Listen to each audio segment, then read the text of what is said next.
नमस्कार, Lipika Bose, nutritionist and fitness trainer. आज मैं बोलूँगी कि जो संक्रामक रोग है उससे हम लोग कैसे मुकाबला करें। तो उसके लिए हम लोग को सतर्क होना ज़रूरी है, ये तो हम सभी को पता है। पर क्या है, क्या करना है, तो मैं बताऊंगी कि हम लोग का जो इम्यून सिस्टम है उसको अच्छा बनाना है। तो इसीलिए डाइट में 3 ज़रूरी चीज़ है उसको अच्छा बनाने के लिए। 3 माइक्रोन्यूट्रिएंट लेके मैं बात करूंगी आज। एक तो है कॉपर, दूसरा हो गया जिंक, और उसके साथ एक विटामिन, जो विटामिन सी।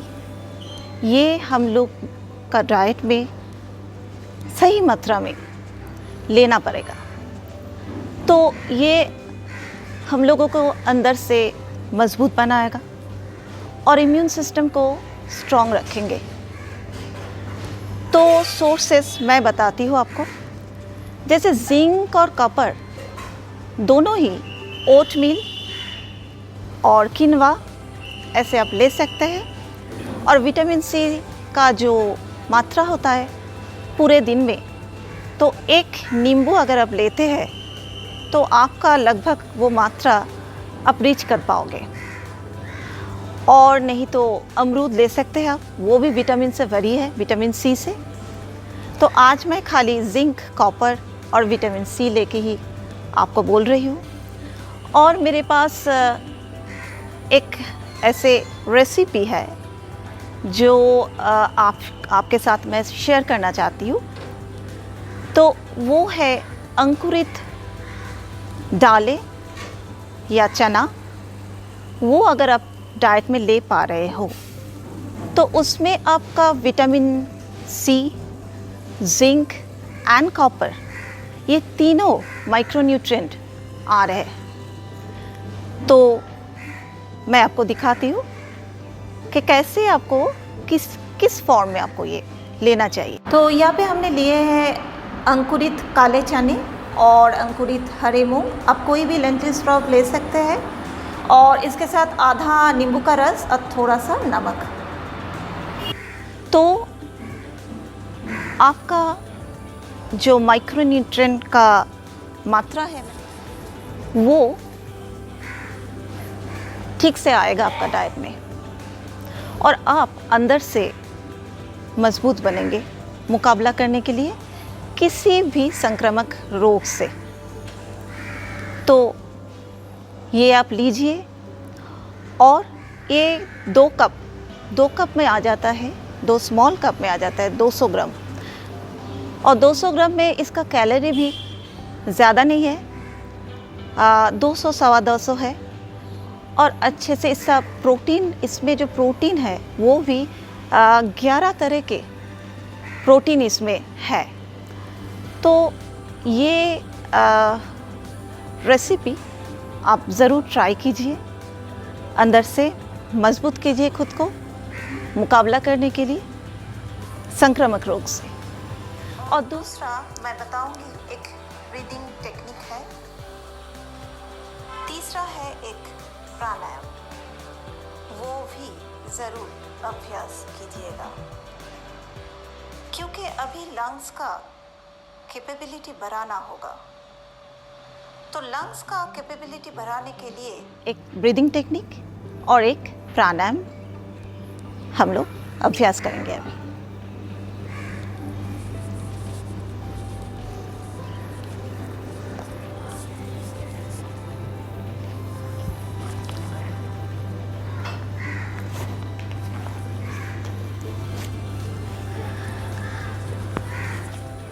ब्रीदिंग टेक्निक जो है वो मैं पहले आपको बता रही हूँ कि हम लोग नाक से सांस लेंगे, सांस भरेंगे। 4 सेकंड तक आप सांस अंदर भरिए नाक से, ठीक है। और उसके बाद 6 सेकंड रोक के रखिएगा सांस को, और फिर मुंह को ऐसे पर्स लिप करके छोटा बना के ऐसे सांस बाहर छोड़ना है हम लोग को। तो पहले हम लोग ऐसे कंफर्टेबल पोस्चर में बैठ जाते हैं, चेयर पे भी आप बैठ सकते हैं। और फिर हम लोग सांस लेंगे नाक से 4 सेकंड तक, ठीक है। तो सांस भरिए पहले, नाक से मैं ले रही हूँ 4, 3, 2, 1। फिर उसके बाद सांस को पकड़ के रखिए 6 सेकंड तक। 6, 5, 4, 3, 2, 1। उसके बाद तो 8 सेकंड तक स्लोली, 8 सेकंड तक धीरे धीरे सांस को छोड़िए बाहर। 8, 7, 6, 5, 4, 3, 2, 1। तो क्या पहले 4 सेकंड तक सांस अंदर हम लोग भरे हैं, उसके बाद 6 सेकंड रोक के रखे हैं, और उसके बाद हम लोग सांस को रेचक करके बाहर छोड़ रहे हैं। और पूरा प्रोसेस जो होगा स्लोली होगा, ठीक है। धीरे धीरे हम लोग को प्रैक्टिस करना है। आप पहले 10 दिन में 10 बार, और उसके बाद 20-25 बार भी कर सकते हैं दिन में किसी भी समय। खाली ख्याल रखिएगा, ध्यान रखिएगा कि खाने के तुरंत बाद मत कीजिएगा, ठीक है। तो ऐसे और एक बार मैं दिखाती हूँ।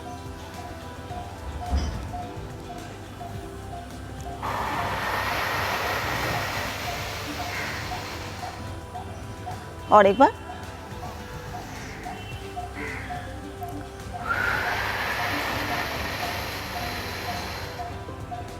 ठीक है।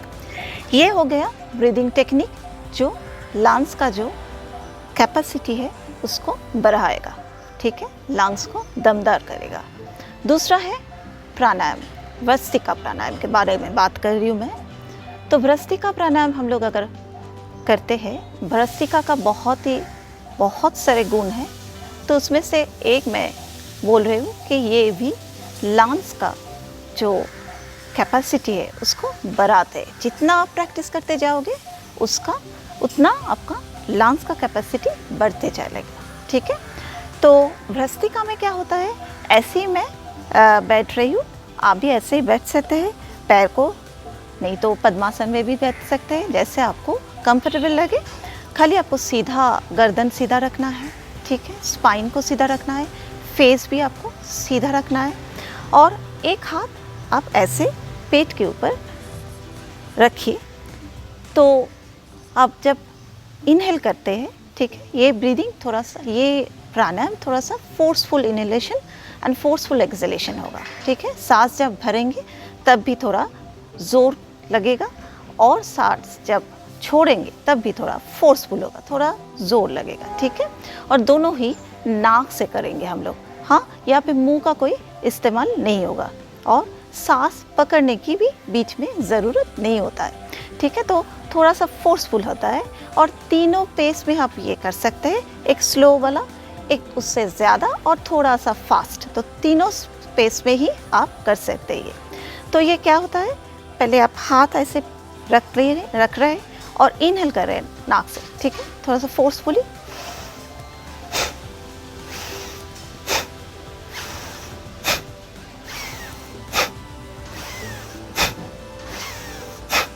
तो मैं फोर्सफुली ले रही हूँ और फोर्सफुली छोड़ रही हूँ, ठीक है, सांस को। और ऐसे पेट के ऊपर रख रही हूँ कि आपको थोड़ा ध्यान देना होगा। जब भी आप सांस ले रहे हैं अंदर, पेट बाहर होना चाहिए, और जब भी सांस छोड़ रहे हैं बाहर, पेट अंदर होना चाहिए। ये थोड़ा सा आप ध्यान रखिएगा। तो ऐसे आप भस्त्रिका प्राणायाम कीजिए, 20 बार कीजिए दिन में, 20 बार करके 2 सेट कीजिए। उसके बाद 3 सेट भी कर सकते हैं, ठीक है। ये भी खाने के तुरंत बाद मत कीजिएगा।